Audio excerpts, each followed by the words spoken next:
मंडळी कित्येक तरुण आता शहरं सोडून गावाकडे आणि नोकरी सोडून व्यवसाय म्हणून शेतीकडे वळायला लागलेत. व्यवसाय करत शेतीतून कोटभर रुपये कमवायची स्वप्न बघणारे शेतकरी तर गावागावात आहेत. हे शेतकरी वेगवेगळ्या प्रगतिशील शेतकऱ्यांना भेटी देणं, शेतीची पाहणी करणं, सोशल मीडियावर व्यवसायासंदर्भात शोध मोहीम सुरूच असते. पण मंडळी, आता शेतकऱ्यांच्या शोधाच्या टप्प्यात महोगनी वृक्ष ही लागवड आली आहे आणि सोशल मीडियावरील त्या संदर्भातील व्हायरल होणारे व्हिडिओज शेतकऱ्यांना आकर्षित करतायत. महोगणीतून कोट्यावधी रुपये मिळवण्याची स्वप्न कित्येकांना पडतायत. पण ही स्वप्न सत्यात उतरतील का? महोगणीतून शेतकरी कोट्यावधी रुपयांचं उत्पन्न कसं घेऊ शकतात? या संदर्भात सरकारकडून किती अनुदान मिळतं आणि ते कसं मिळतं, याच मुद्द्यावर आज आपण चर्चा करणार आहोत या व्हिडिओच्या माध्यमातून. नमस्कार, मी प्रथमेश आणि तुम्ही बघताय झायडेक्स प्रस्तुत गावभारी. म्हणजे महोगनी झाडांच्या शेतीचा कालावधी खूप असतो, पण ही लागवड एकदम हुकमी आणि मोठं उत्पन्न देणारी असते. ते झाड हे सागवानासारखा अत्यंत टणक आणि टिकाऊ लाकडासाठी प्रामुख्याने ओळखलं जातं. म्हणजे सगळ्यात पहिल्यांदा आपण त्याच्या लागवडी संदर्भात चर्चा करूया.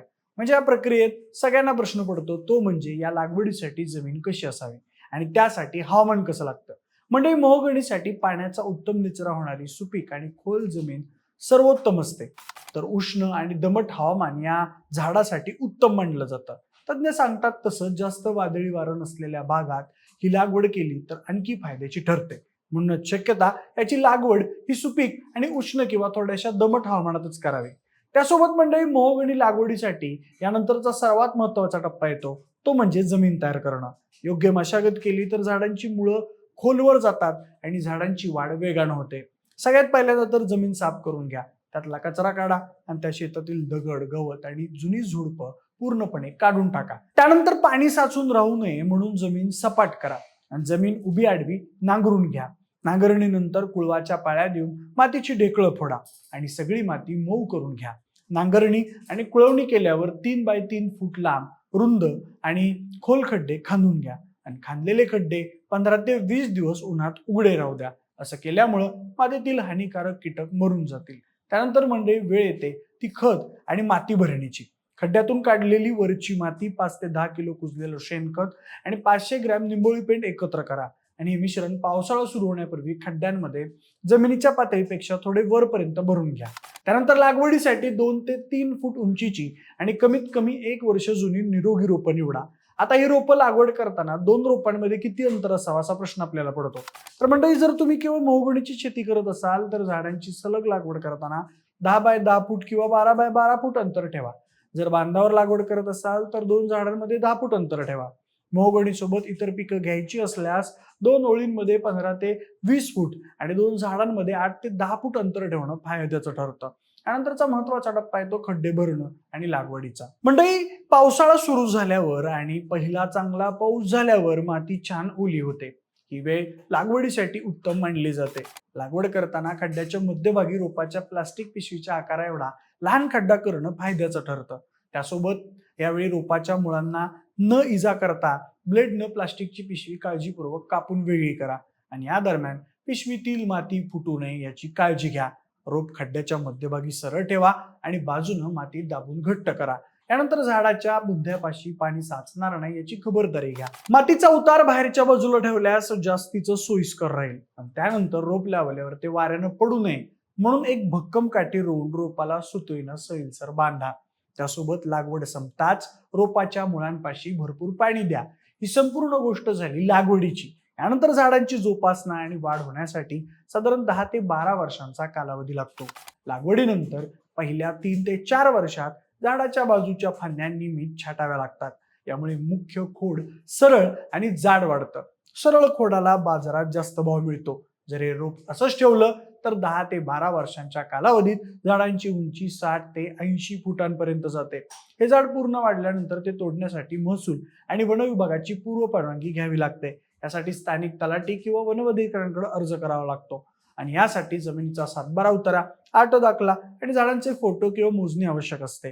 म्हणजे महाराष्ट्रात खासगी जमिनीवरील झाडे तोडण्याच्या नियमांनुसार अधिकृत मंजुरी मिळाल्यानंतरच झाडे तोडता येतात. झाडे तोडल्यानंतर लाकूड बाजारात किंवा कारखान्यापर्यंत वाहून नेण्यासाठी वन विभागाकडून वाहतूक परवाना घ्यावा लागतो. केंद्र सरकारच्या वेब पोर्टलवरून हा परवाना सहज उपलब्ध होतो. जर विना परवाना लाकडाची वाहतूक केली तर ती बेकायदेशीर मानली जाते. त्यामुळे विना परवाना लाकूड सोबत घेऊन जाणं किंवा वाहतूक करणं टाळावं. त्याचबरोबर बाजारात नेण्यापूर्वी किंवा व्यापारी क्षेत्रात आल्यावर या लाकडाची मोजणी केली जाते. लाकडाचा गोलाई आणि लांबी मोजून त्याचं घनफूट काढलं जातं. त्यानंतर लाकडाचा गाभा किती मजबूत आहे यावरून त्याचा दर्जा ठरवला जातो. मंडई मोहगणीच्या लाकडाला प्लायवूड उद्योग, जहाजं, फर्निचर आणि वाद्य बनवणाऱ्या कारखान्यांमध्ये मोठी मागणी असते. ही विक्री प्रामुख्याने 3 प्रकारे होते. अनेक मोठे व्यापारी किंवा लाकूड कारखानदार थेट शेतात येऊन उभी झाडं किंवा तोडलेलं लाकूड खरेदी करतात. त्यानंतर दुसरी पद्धत म्हणजे तुम्ही स्वतः लाकूड जवळच्या मोठ्या लाकूड बाजारात नेऊन विकू शकता किंवा ज्या कंपन्यांनी रोपं पुरवलेली आहेत त्या कंपन्या करारानुसार ठराविक वर्षानंतर सुद्धा लाकूड परत विकत घेतात. आता मंडई मुद्दा येतो सरकारी अनुदानाचा. महाराष्ट्रात मोहगणीच्या लागवडीसाठी थेट रोख अनुदान देणारी कोणतीही स्वतंत्र योजना अस्तित्वात नाही आहे. तुम्ही शेताच्या बांधावर किंवा पडीक जमिनीत याची लागवड करू इच्छित असाल तर महात्मा गांधी राष्ट्रीय ग्रामीण रोजगार हमी योजना आणि कार्बन क्रेडिटच्या माध्यमातून तुम्ही मोठा आर्थिक लाभ मिळवू शकता. या योजनेअंतर्गत जॉब कार्ड धारक शेतकरी, विशेषतः अल्प आणि अत्यल्प भूधारक SC ST शेतकरी कमाल 2 हेक्टर क्षेत्रापर्यंत वृक्ष लागवडीसाठी अनुदानाला पात्र होतात. रोपांची खरेदी, खड्डे खोदणं, खतं आणि निगा राखण्यासाठी प्रति झाड किंवा हेक्टर क्षेत्रानुसार शासन टप्प्याटप्प्यानं 3 वर्षांच्या कालावधीत आर्थिक मदत किंवा मजुरीचा खर्च देतात. यासाठी तुम्हाला तुमच्या गावातील ग्रामपंचायत किंवा कृषी विभागाकडे जॉब कार्ड, सातबारा आणि आधार कार्डासह अर्ज करावा लागतो. त्यानंतर यातलाच दुसरा पर्याय म्हणजे कार्बन क्रेडिटच्या माध्यमातून अतिरिक्त उत्पन्न. मोहगणी वृक्ष लागवड ही पर्यावरणपूरक असल्यानं यातून कार्बन क्रेडिटचं उत्पन्न मिळतं. मिटकॉन आणि मोहगणी विश्व ॲग्रो यांसारख्या संस्थांनी पुढाकार घेऊन मोहगणी लागवडीला कार्बन क्रेडिटसाठी जागतिक वेरा संस्थेचं प्रमाणीकरण मिळवून दिलंय. या क्रेडिटच्या माध्यमातून झाडांच्या संवर्धनादरम्यान शेतकऱ्यांना मिळणाऱ्या नफ्यातून 70% हिस्सा थेट मिळण्याची सोय उपलब्ध करण्यात आली आहे. त्याचबरोबर मोहगणीची लाकडी शेती दीर्घकालीन असल्यानं राष्ट्रीयकृत बँका किंवा नाबार्ड मार्फत तुम्हाला शेतीसाठी फॉरेस्ट्री लोन मिळू शकतं. तर मंडळी, हे काही महत्वाचे मुद्दे आहेत ज्या माध्यमातून तुम्ही तुमच्या मोहगणीच्या शेतीचं व्यवस्थापन करू शकता. आता या संदर्भात काही शंका असतील तर आम्हाला कमेंट करून नक्की कळवा. आम्ही नक्कीच आमच्या एक्सपर्ट टीमच्या माध्यमातून तुम्हाला उत्तर देण्याचा प्रयत्न करू. हा व्हिडिओ आवडला असेल तर नक्कीच लाईक आणि शेअर करा. अजून अशीच शेती संबंधी व्हिडिओज पाहण्यासाठी आपल्या गावभारीच्या YouTube चॅनलला सबस्क्राईब करायला अजिबात विसरू नका. धन्यवाद.